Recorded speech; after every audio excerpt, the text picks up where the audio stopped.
Hello uncle আন্টিরা, আমরা কোথায় যাচ্ছি দেখতে থাকেন।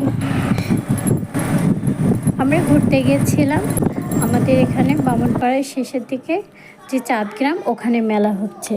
তো আমার মেয়ে বললো যে আম্মু আমরা তো এবার ঈদে কোথাও ঘুরতে যাই নাই, তো আমরাও ভাবলাম যে একটু যাই, একটু দেখে আসি।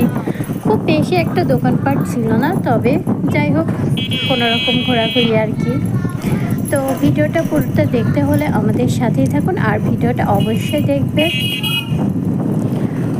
আর আমার নতুন পেজ, আপনারা সবাই আমার পাশে থাকবেন, আমাকে সাপোর্ট করবেন, আমার পেজটা ফলো করে দিবেন, লাইক কমেন্ট শেয়ার করতে ভুলবেন না।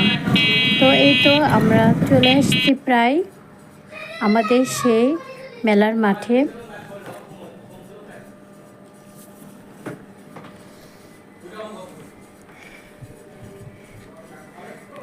এইবার আমরা নেমে পড়লাম।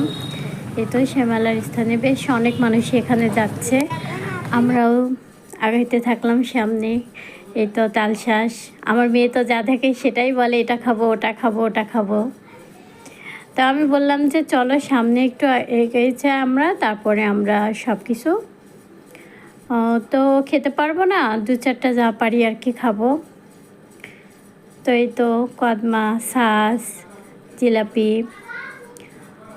আচার, অনেক কিছুই, কটকটি, অনেক কিছু বিক্রি করছে। আর এই তো নাগরদোলনা আছে, সে দেখেও বলে যে নাগরদোলনায় চড়বো। তো আমি বললাম যে থাক, আগে ওগুলো উঠতে হবে না, আমরা কিছু খাবো।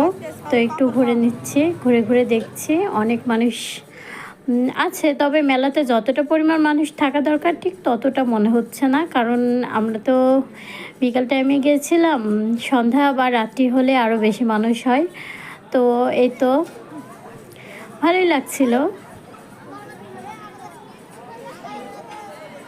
আসলে বাচ্চারা একটু ঘোরাঘুরি পছন্দ করে, শুধু বাচ্চারা না, বড়রাও আসলে এভাবে একটু মাঝে মধ্যে ঘোরা উচিত। তো আমরা ঘুরতে গিয়েছিলাম ঈদের তৃতীয় দিন, আর এটা তৃতীয় দিনের ভিডিও, কিন্তু সময়ের অভাবে আমি ভিডিওটা ছাড়তে পারছিলাম না। এটাকে কি বলে আমি আসলে জানি না, বাচ্চারা লাফালাফি করে। আপনাদের যদি জানা থাকে আমাকে কমেন্ট করে অবশ্যই জানাবেন। বাচ্চারা খুব মজা পাচ্ছিল। আর এই তো এখানে ছিল বাদাম, নারকেলের খাজা, বাদামের কটকটি,